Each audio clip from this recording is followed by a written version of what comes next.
Hello everyone, नमस्कार, जोहार। मैं नीतू साहू एक बार फिर से स्वागत करती हूँ आप सभी के अपने यूट्यूब चैनल नीतू साहू पर। आशा करती हूँ आप सभी बहुत अच्छे होंगे और अपने अपने प्रिपरेशन को बहुत अच्छे से कंटिन्यू कर रहे होंगे।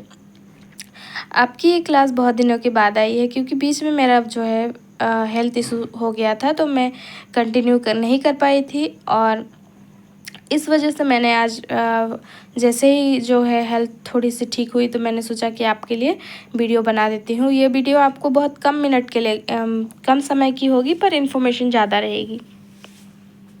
अगर आप चाहते हैं कि इसी तरह से आप क्या करें, क्लासेस को मिले आपको, तो आप कंटिन्यू कर सकते हैं चैनल पर अगर आप जेटेट की तैयारी कर रहे हैं, ताकि आपको ऑथेंटिक इन्फॉर्मेशन, ऑथेंटिक चीज़ें जो है पता चल सके। आज हमारे पास डिस्कस करने के लिए जिन पियाजे जी की जो है संज्ञानात्मक विकास की 4 अवस्थाएं हैं, जिन्हें मैं आप सभी के साथ बिल्कुल एक्सप्लेनेशन के साथ जो है इस पे एक्सप्लेन करूँगी और आप सभी को बहुत अच्छी चीज़ें समझ में आएंगी। पर उससे पहले आप क्या करेंगे, कॉपी और पेन लेकर अपने बैठेंगे और चीज़ों को नोट डाउन भी करते चलेंगे। आप जब भी मैं इस स्टेज की बात करूँगी उसके पहले आपको एक जो है मैं क्या करूँगी, तैयार करूँगी एक रोड मैप, जिसमें हम देखेंगे एक छोटा सा बच्चा। ठीक है, आप अपने आसपास के भाई बहन, छोटे स्कूल के आपके बच्चे, इन सभी के जो जो 2 से 7 वर्ष के हैं, उन सभी को इमेजिन कर सकते हैं। ठीक है, इसे हम इंग्लिश में कहेंगे प्री ऑपरेशनल स्टेज और हिंदी में पूर्व संज्ञानात्मक अवस्था भी कहेंगे। इसका आयु होता है 2 से 7 वर्ष। इसमें बच्चा क्या करता है, बच्चा अपने पूर्व ज्ञान को जो है जिन पियाजे के 4 अवस्थाओं में ये पहली अवस्था है जो है संवेदी पेशी अवस्था। जैसे कि मैंने अभी इसके पहले बताया था आपको कि 2 से 7 वर्ष, उसके पहले भी तो कोई स्टेज होती होगी, तो उस पे है 0 से 2 वर्ष तक की संवेदी पेशी अवस्था, जिसे हम सेंसरी मोटर स्टेज कहेंगे। संज्ञानात्मक विकास का जिन पियाजे जी ने कितनी अवस्था बताया है, तो 4 अवस्था बताया है। उन्होंने बताया है कि बच्चे का विकास जो है 4 चरणों में, इन 4 चरणों में होता है। जब वो 0 से 2 वर्ष का रहता है तो वो खुद की इच्छा से कार्य करता है। जन्म से 2 वर्ष तक ये अवस्था रहता है, वो आत्म केंद्रित रहता है और स्कीमा का प्रयोग सबसे अधिक इसी आयु में करता है। इन सब सारे चीज़ों को मैं अच्छे से आपको डील करूँगी अभी, और आपको समझ में आएगा। बस आप पेन पेपर लेकर रेडी रहें और अच्छे से समझें, और चीज़ों को आपको जिस तरह से समझ में आती है उनसे उस तरह से नोट करते हुए चले। संवेदी यानी कि संवेग। ठीक है, संवेग बच्चे के जिस तरह से इमोशंस आते हैं वो उस तरह पर उन चीज़ों पर रिएक्ट करता है। अगर उसे भूख लगता है तो उसे जो भी पता होता है कि किस तरह से उसे जो है क्या करना है, रिएक्ट करना है, तो वो रो कर क्या करता है, अपने भावनाओं को व्यक्त करता है। अगर रोने पर उसे खाना मिल जाता है तो दूसरी बार भी जब उसे भूख लगता है तो वो वही करता है। आप देखेंगे बच्चे क्या करते हैं, एक बार खिलौना फेंक देते हैं, अगर हम वापस उसे खिलौना उठाकर देते हैं तो वो क्या करते हैं, वापस से क्या करते हैं, खिलौना को फेंक देते हैं, और वो चाहते हैं कि वापस से यही क्रिया रिपीट हो। तो यही चीज़ हो जाता है संवेदी पेशी अवस्था। ये वो क्या करते हैं, आवाज़ पे भी रिएक्ट करते हैं इस एज पे।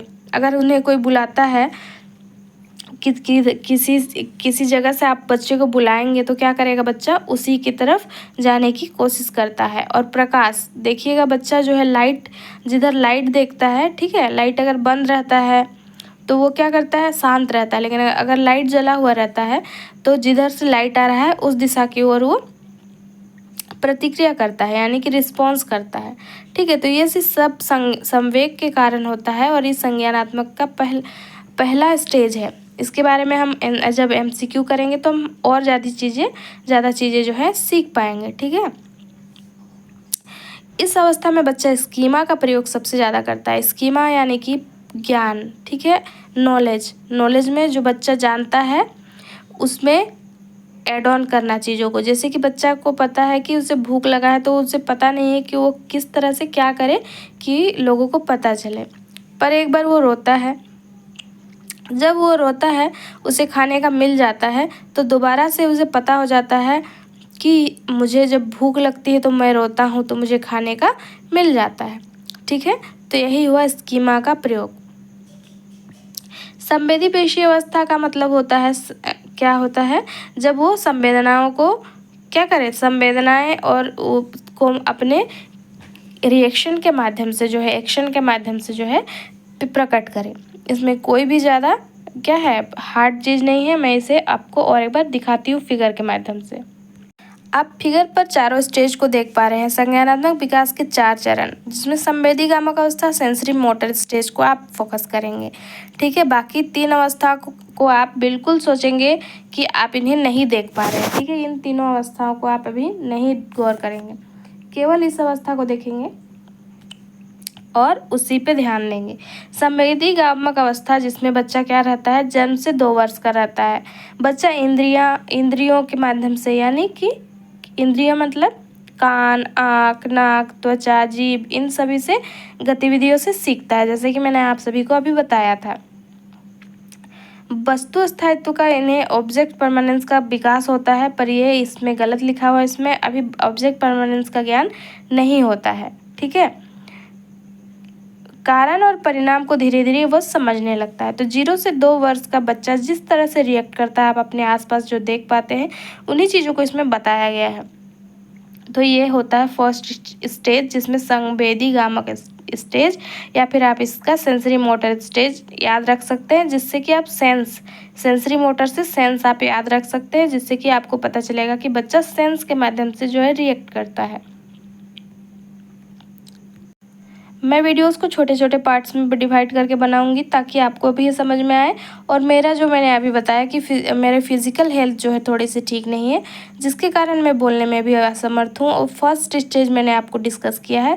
नेक्स्ट वीडियो आप इसके बाद देखिएगा, जो मैं पार्ट 1 पार्ट 2 करके डालूंगी, जिसमें आप देखेंगे पूर्व संक्रियात्मक अवस्था, फिर डालूंगी मूर्त संक्रियात्मक, फिर औपचारिक संक्रियात्मक अवस्था। फिर चारों स्टेज को हम एक छोटी सी वीडियो में, जो भी 5 मिनट की वीडियो रहेगी, उसमें हम सब कंपाइल कर देखेंगे और क्या करेंगे, जिससे कि आपको देखने में भी आसानी होगी और समझने में भी बहुत आसानी होगी, जिससे आप बोर भी नहीं होंगे और सारी चीज़ों को अच्छे से एब्जॉर्ब कर पाएंगे, अडाप्ट कर पाएंगे। ठीक है, तो चलिए चलते हैं, मिलते हैं इसके नेक्स्ट वीडियो में। अगर आप चैनल पर नए हैं तो अपने दोस्तों तक, अगर वीडियो अच्छी लग रही हो तो ही शेयर करें, ताकि आप किसी भी CDP जिसमें आपको जिन प्याजे पढ़ना है, उस पे आप क्या कर सके, अपना कंसेप्ट जो है अच्छे से बना सके।